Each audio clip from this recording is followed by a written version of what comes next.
At 47, working in tech support in Asheville, North Carolina, you'd think my family drama would have settled into a mundane rhythm of polite Thanksgiving dinners and occasional birthday texts.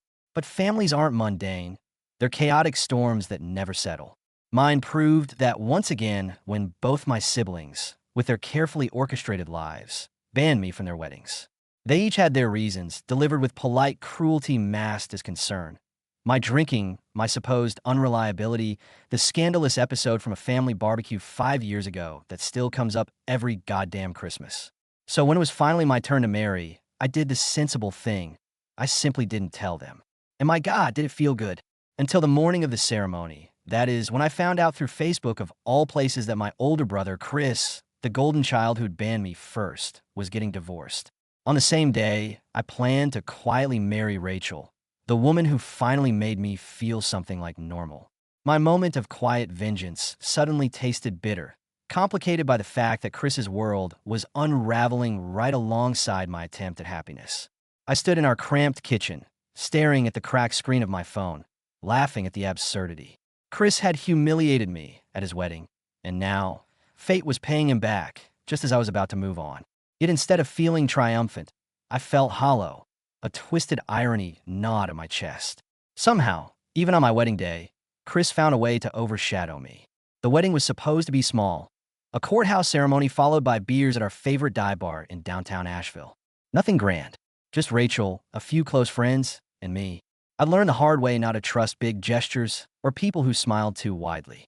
Rachel knew about my family, my past mistakes, even a barbecue incident involving a smashed beer bottle and Uncle Ted's unfortunate hospital trip. Yet, she still chose me. That mattered more than any elaborate ceremony ever could. But even as I buttoned my worn-out blazer, adjusting a tie I hadn't worn since the last company Christmas party, my mind stubbornly clung to Chris's misery. I tried to shake it off, repeating silently that today was my day, my chance to finally feel worthy, to be the center of something positive. Yet, here I was, letting old ghosts slip through the cracks, taunting me with a twisted sense of loyalty to family I'd vowed never to care about again. Rachel knocked softly, reminding me we'd be late. I forced a smile, reassured her through the thin wooden door that I'd be out soon. Standing there, staring at my reflection in the chipped bathroom mirror, I finally admitted it to myself. As much as I wanted freedom, part of me still craved validation from people who only saw my flaws. Chris's crumbling marriage should have been my revenge, but instead, it felt like another theft. He'd stolen my moment again, without even trying. Walking into the courthouse felt oddly surreal, as though I was watching someone else's life unfold. Rachel gripped my hand gently, her fingers warm but trembling slightly. She sensed my distraction, the way my thoughts kept drifting away. It was humiliating. I was marrying a woman who'd given me everything, yet my mind was fixated on the misery of a brother who'd never shown me the slightest compassion. Chris wasn't even the worst of it. When my sister Lily banned me from her wedding, it felt somehow crueler. Lily and I had always been close, bonded by late-night whispers about our parents' fights or secret laughter at Chris's pompous speeches. But she had chosen sides after the barbecue fiasco, and it wasn't mine. The realization that she didn't want me there, that my presence would embarrass her picture-perfect suburban friends, stung deeper than any slap in the face. Now, stepping into that bland municipal room, the air heavy with bureaucratic indifference, I felt a bitter satisfaction. They'd erased me from their lives, so I'd erase them from mine, except, clearly, not entirely. Their shadows lingered, whispering reminders of rejection, betrayal, and all the nights spent alone wondering if I truly deserved it. When Rachel looked up at me, a nervous, hopeful smile tugging at the corners of her mouth, guilt flooded my chest. This day should have belonged entirely to her, to us, but old wounds have a cruel habit of bleeding at the worst possible moments. After the quick vows and signing paperwork, we stepped into Asheville's early autumn sunlight, crisp air brushing past, almost teasingly gentle. Our friends cheered softly, a comforting bubble against my internal storm. I felt grateful yet disconnected, a strange mixture of joy, bitterness, and old resentments swirling in my chest. Rachel beamed, radiant in a simple dress, squeezing my hand like an anchor holding me to reality. I should have been fully present, savoring the sweetness of this small triumph. But my mind had already wandered, drawn back to Lily's last painful message. She'd accused me of being the selfish one, of playing the perpetual victim. It stung because, deep down, part of me feared she was right. Was my decision not to invite them justified, or just another act of emotional retaliation? Yet, standing there on the courthouse steps, Rachel's laughter mingling with the chatter of friends, I had an unsettling epiphany. Maybe family, as I understood it, had always been a distorted mirror. I'd grown up thinking love was conditional, something you earned through flawless performance or relentless self-sacrifice. Today was supposed to prove otherwise. Yet the nagging question remained, was it really freedom if their absence haunted me this much? The bar we chose, a cozy spot tucked between two rundown buildings in downtown Asheville, felt reassuringly familiar. It was dimly lit, smelled faintly of spilled beer and nostalgia, and the jukebox played softly in the background. Exactly the type of place you'd find someone like me, comfortable yet worn at the edges. Our friends laughed, shared toasts, and took blurry photos. For brief moments, I felt genuinely happy. Rachel leaned against me, her warmth grounding, comforting in its simplicity. Yet beneath the smiles and clinking glasses, I felt a gnawing tension. The knowledge that my family was probably discussing me now, my petty act of exclusion, fueling their conversations with righteous indignation. A text buzzed quietly in my pocket. I hesitated, then discreetly glanced at the screen. My stomach tightened. Chris's name flashed bright, unexpected and unwelcome. He never messaged me first, never reached out voluntarily in years. But now, on my wedding day, his sudden intrusion felt like another calculated blow, even though I knew it probably wasn't. My thumb hovered, uncertainty gripping me. Curiosity burned, but resentment ran deeper. I decided, firmly, to leave it unread. If he had something to say, it could wait. For once, it felt empowering not to react, not to allow his shadow to taint my happiness any further. It was a small, silent victory, and tonight I was taking it. Yet, despite my resolve, the unread message consumed me quietly through the night. Between laughter and clinking beer bottles, I kept wondering, was it an apology? A plea for understanding? Or worse, another subtle jab reminding me how insignificant my choices truly were? Rachel must have noticed, but she gave me space, always knowing when to step back. Her patience was another gift I barely felt I deserved. The truth was, my heart wasn't entirely in that bar. It was half somewhere else, tangled in family threads I desperately wanted to cut but couldn't. I excused myself eventually, stepping out onto the sidewalk, the cool night air sharp and sobering. Asheville was peaceful at night, the streets quiet, lined with dimly glowing street lamps. Under one of those lights, I finally opened Chris's message, bracing myself for whatever twist awaited. But when I read the text, my breath caught sharply. He wasn't reaching out to apologize or to attack me. Instead, Chris had written something simple yet profoundly unsettling.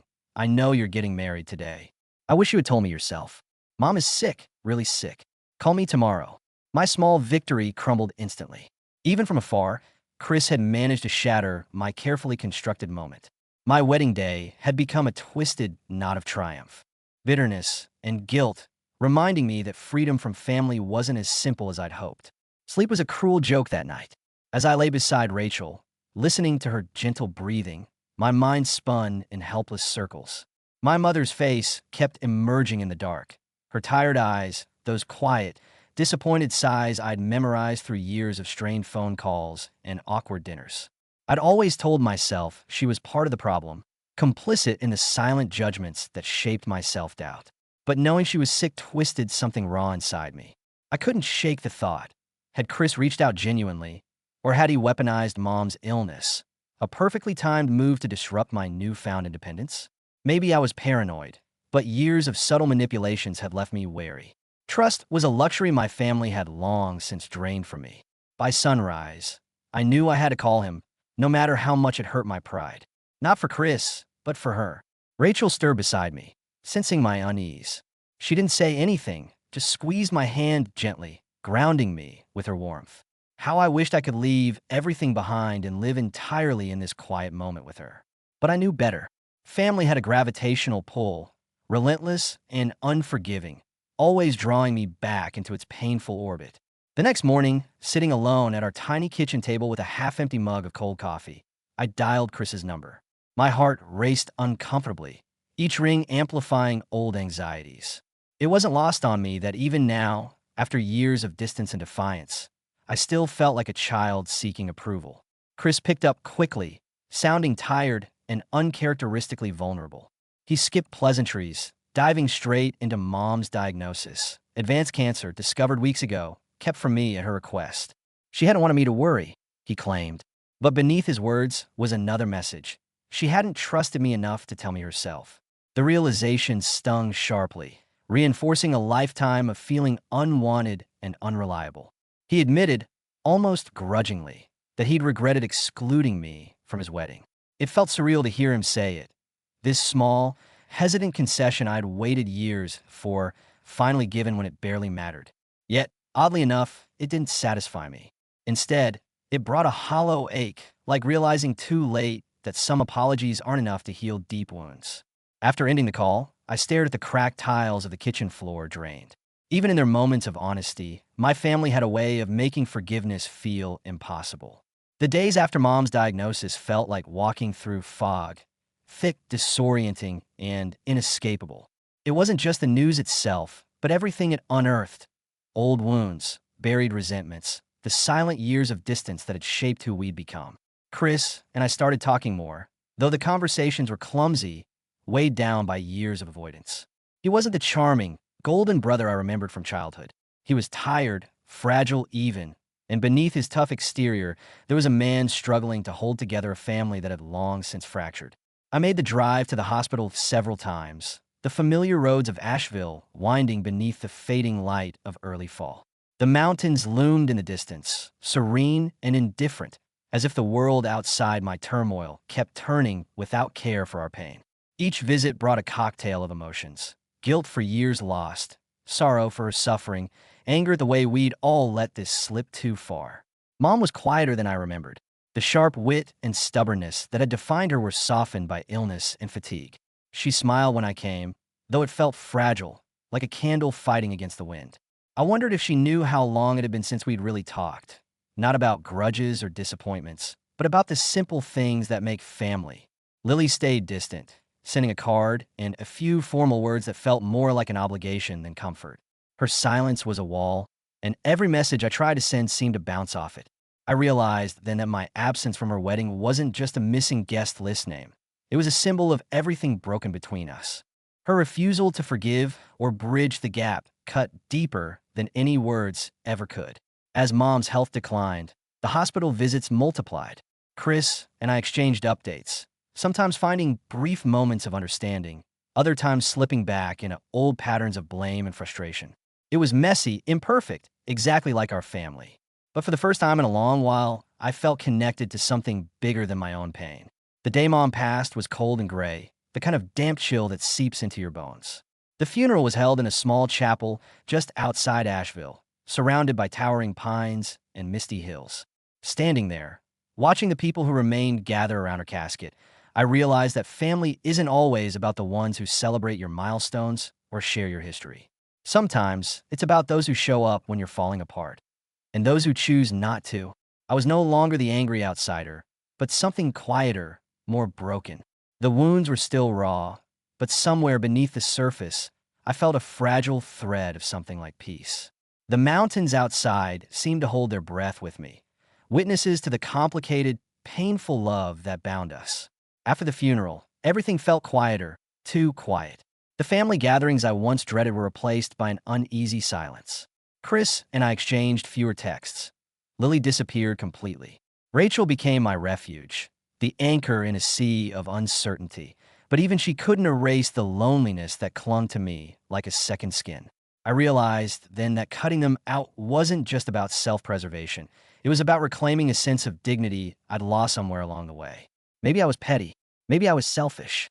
But every family moment they denied me was a brick in the wall I built to protect myself. Sometimes I catch myself thinking about how differently things could have gone. What if I'd swallowed my pride? What if I'd fought harder for their love? But those questions twist in my gut like bitter pills, because the truth is, love that demands your silence or your disappearance isn't love at all. In Asheville, life moves slow, and the mountains watch in quiet judgment.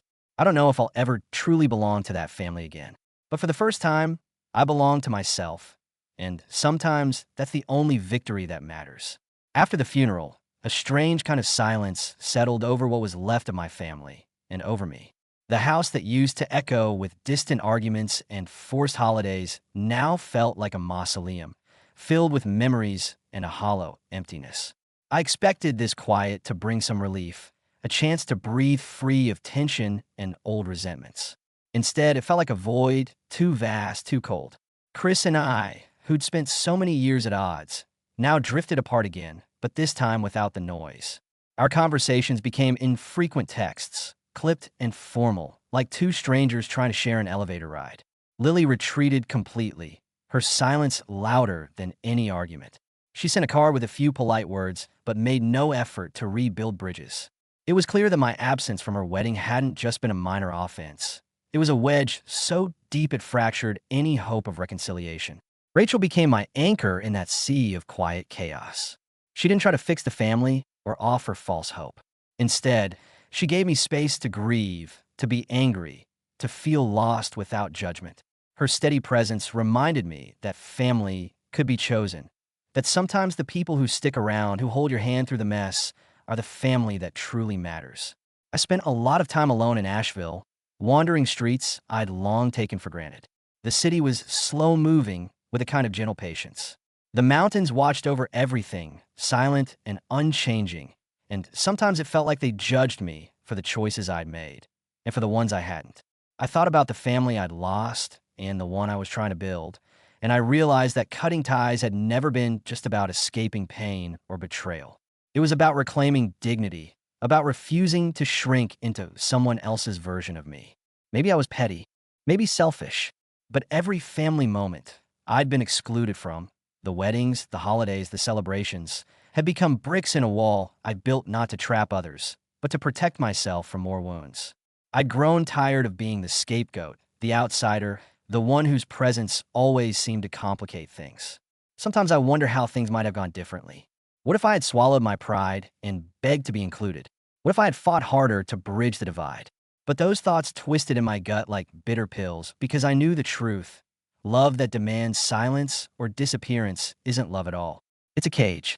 As I walked Asheville's quiet streets, I found a strange kind of peace in that realization. I don't know if I'll ever fully belong to that family again. But for the first time, I belong to myself. And sometimes, that's the only victory that matters. Looking back on all of it, the estrangement, the pain, the bitter silences, I don't sit here claiming to be some sort of hero or victim. I'm just a man who's lived a complicated life, made plenty of mistakes, and carried more emotional baggage than I ever wanted to admit. I'm flawed, stubborn, maybe a little broken, but that's who I am. And after all this time, I've come to understand something important. Sometimes the people you want most to love you are the ones who don't or can't. For years, I held on to this desperate hope that my siblings would change, that they'd see me differently, that I could somehow earn my place in their lives again. But love, real love, doesn't come with conditions or caveats. It isn't a scorecard or a test you pass by showing up at the right moment, acting the part perfectly, or swallowing your pride. If love demands silence, absence, or pretending someone doesn't exist, then it's not love at all. It's something else, a kind of quiet cruelty disguised as family loyalty. So I chose differently. I built a new kind of family, messy and imperfect but real, made of friends who stayed through the rough patches, a wife who believed in me even when I doubted myself, and a version of myself I'm still learning to accept. My siblings made their choices. I made mine. And for once I mattered. Not in the way families sometimes show it, with drama, exclusion, or petty grudges, but in a way that was quiet and true. That truth left them speechless. I don't know if I'll ever fully reconcile with them. Maybe someday wounds will soften enough to invite forgiveness. Not because I owe them anything, but because carrying anger forever is too heavy a burden. Maybe someday the mountains around Asheville won't feel like silent judges, but witnesses to a story rewritten in softer tones. Until then, I'll hold onto this quiet freedom I've carved out, a freedom won with scars and patience, resilience and acceptance. It isn't perfect, and it certainly isn't easy, but it's mine. And sometimes, that is the only victory worth having.